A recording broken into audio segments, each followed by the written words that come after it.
I was sitting there listening and I forgot I'm going to speak. I'm getting so excited when we talk about innovation. It's something that in the past 20 years, people say, Jack, what are you doing? I call myself innovation. But most people say you're crazy. You're doing something never exists. And I'm very, very honored to be invited here today. I think I want to say great congratulations for this great innovation center, the opening. I met Simon Paris, I think, 10 years ago in Davos. I listened to his speech. His determination for innovation, leadership, courage inspired me. I would say many of the things that Alibaba doing that needs courage, needs determination, needs leaderships. So I think he is with us all the time. And I think this innovation center is also a gift for the 70th anniversary of Israel. 4 months ago, I came to Israel. This is my first trip to Israel. I came with 37 Alibaba senior executives. Why we came here? We got a lot of invitations, but the reason we came here because we had a huge debate among ourselves because of the competition, because of the pressure, because of all these things that are around us, the anxiety. And I say, let's go to Israel. When you are there, you know what competition means. When you're there, you know when the people surrounded you, how you can survive. And after 4 days, visited the government, companies, venture capitalists, and a lot of entrepreneurs, we learned 2 things. First is innovation. Second is chutzpah, the courage to challenge. And we find in Israel, innovation is everywhere.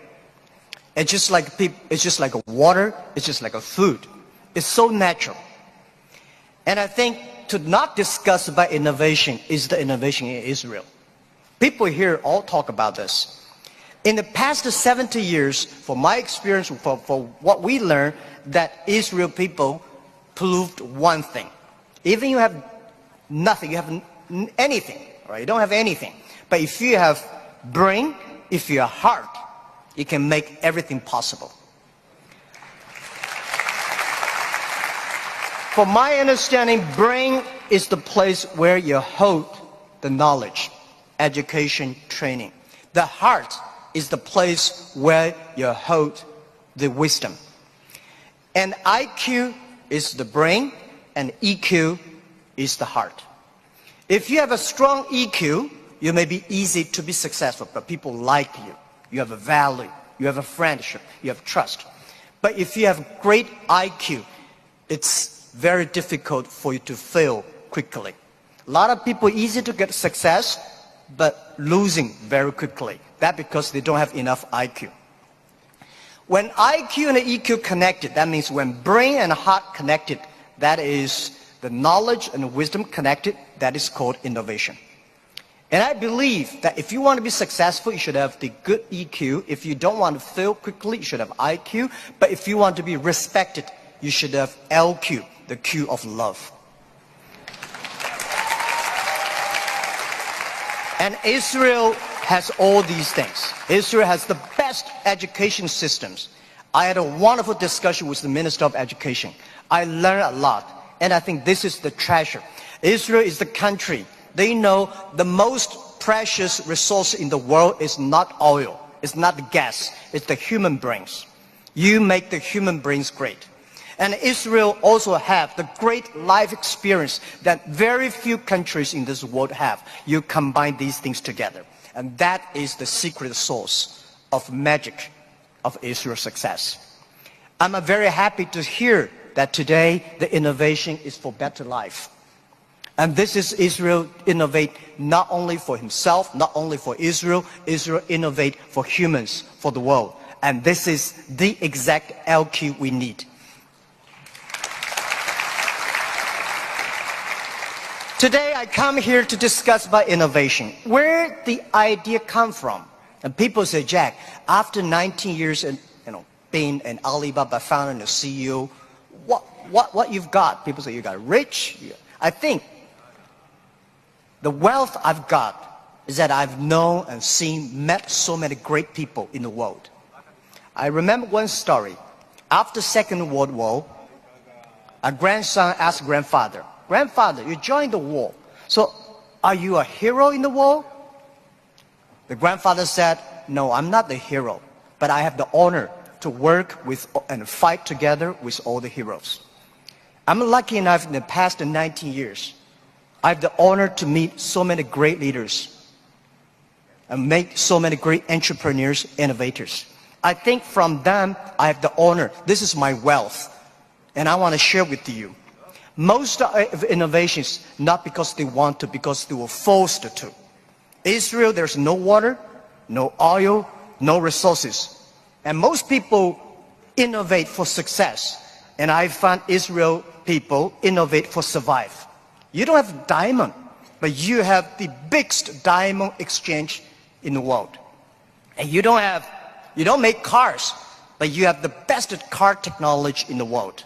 You don't have water. And first time, 4 months I heard that you are one of the biggest export of vegetables and fruits to the Europe. And you don't have water. That's amazing.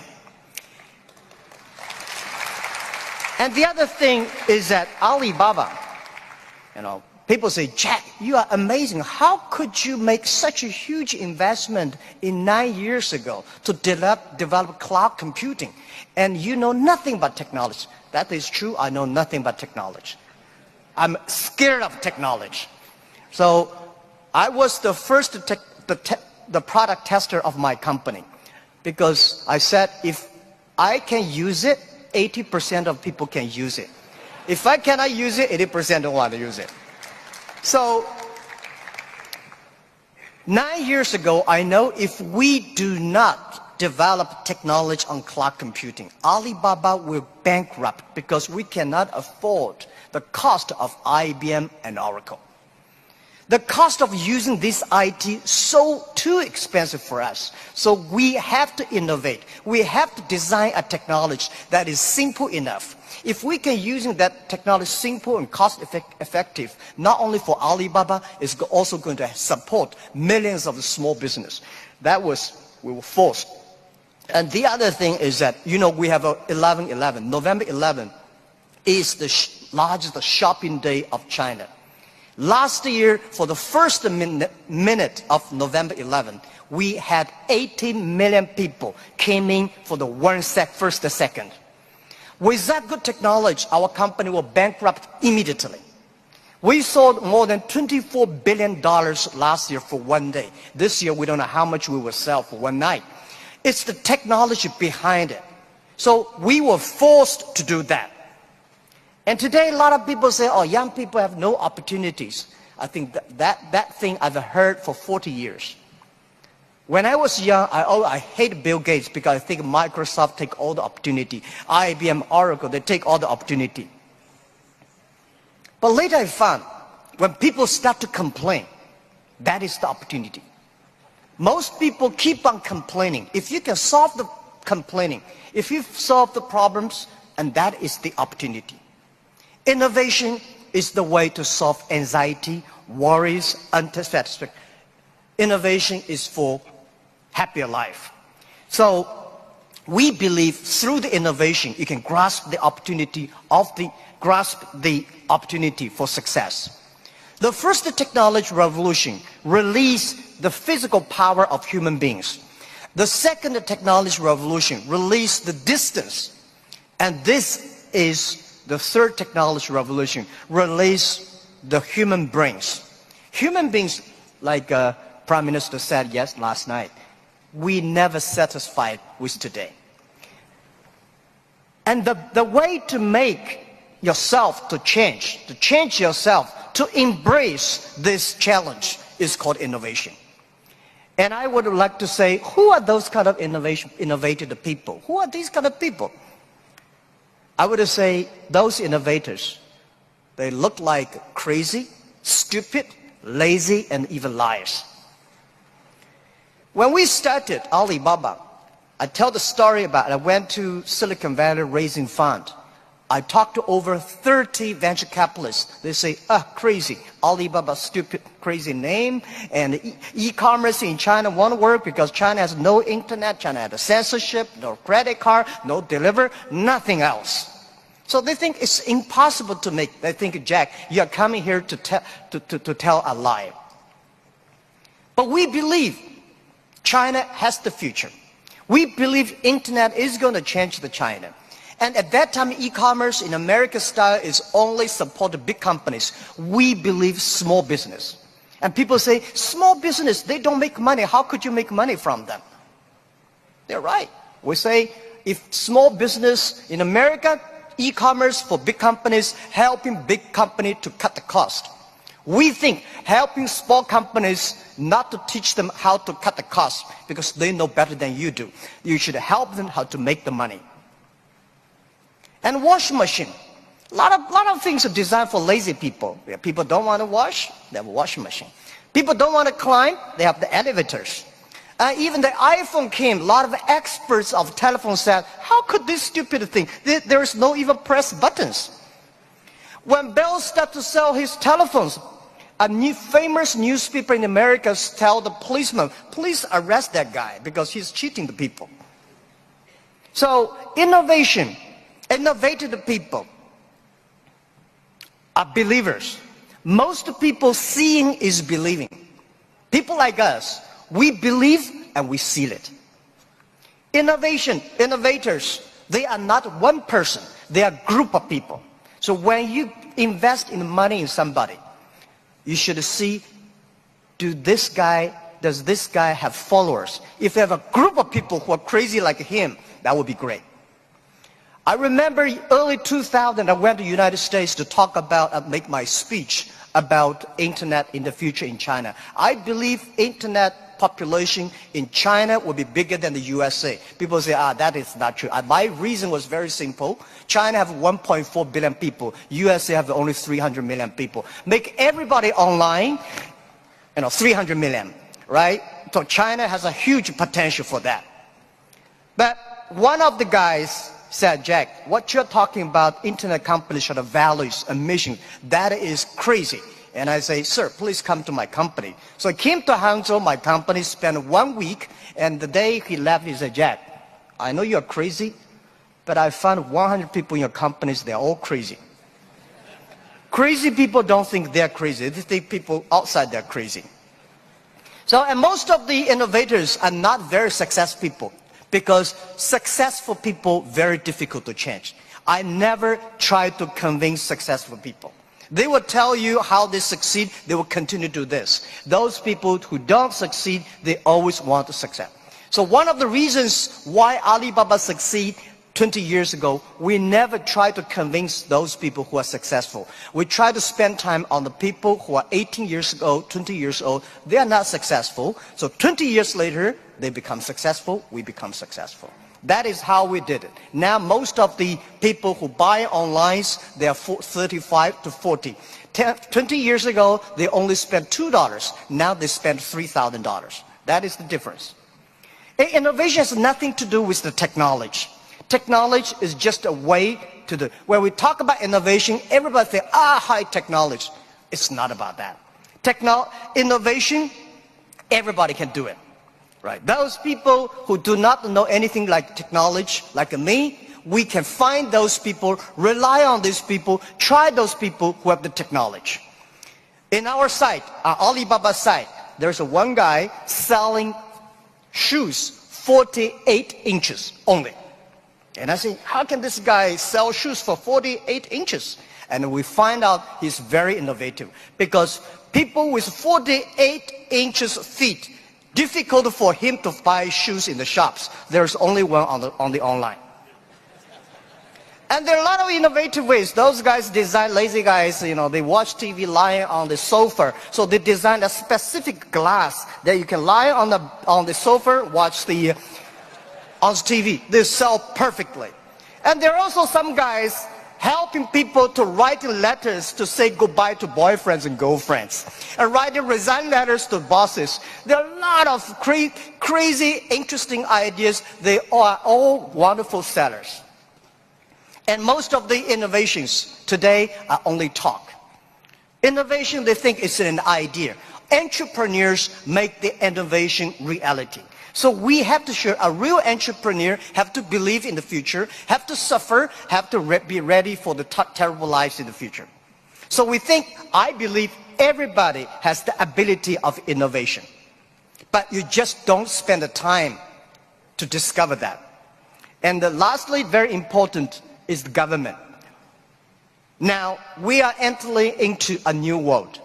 This world is going to be very complex, very disrupted, and every technology revolution caused world problem. The first technology revolution caused World War I. The second technology revolution caused World War II. Now we are in the third technology revolution. We should not have a third world war.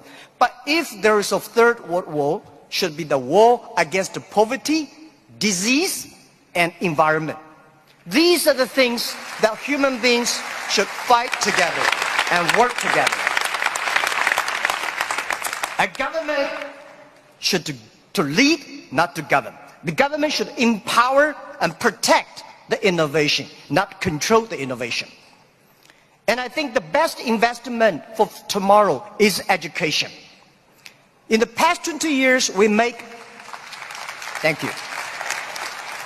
In the past 20 years, we make people like machines. Next 20 years, we will make machines like people. You like it or don't like it, we have to change ourselves. This thing is coming. What we should do to change our education systems, to teach our kids they can do the things the machine cannot do. This is the thing. It's concerned to every family, and every government should pay attention to that. And I think government should also encourage entrepreneurships. I really appreciate Prime Minister yesterday talk about entrepreneurs. It's the entrepreneurships that make ideas reality. Innovation is always going to be destroyed of yesterday. A lot of people who are successful yesterday will not like it. So government should know what not to do. Let me tell you one story. In 1860s, when UK had first the cars came in, automobile coming, they destroyed a lot of jobs of these horsemen. Horsemen at that time are the main jobs of the society. These are white-collar people. They went to the government, pushed the government, say, you should stop these cars because they're going to kill people on the road, it's going to destroy the jobs. So the government passed a law called Red Flag Bill. They do not allow any car drive faster than 7 miles per hour. And they should always follow behind the horses. That stop it. Protect the people for some groups of people's interest, but destroy the whole industry. And the other thing, innovation is interesting, and it's also going to stop by a lot of people. People don't like it. I went to the Museum of Basketball. You know, basketball used to have a basket. People threw the ball inside, and with a ladder to take the ball out. This thing has been lasting for 18 years. And there's one guy said, why not cut the bottom? And it will be easier. It's a great idea. Much more, basketball become more competitive, but people hate it. It's the people who hate it the most were the guy who with the ladder. He said, I'm losing my job. So this is what I want to say. People start to worry. Artificial intelligence, robots, jobs. But don't worry about it. Human beings are much smarter than machines. Machine can never control because machine only have chips. Human beings have the hearts. I remember 1995 when I studied internet in China. There is a big meeting. There is a small meeting among 24 people in Beijing in the evening for discussing for 3 hours. There are a lot of experts start to discuss about the internet. They think internet is going to destroy this, destroy that. A lot of worries. They think government should control it. Almost 22 years passed. Those things we worried never come up. Those things we did not worry all came up. And I want to say, don't worry about the future. Young people, don't worry about the future.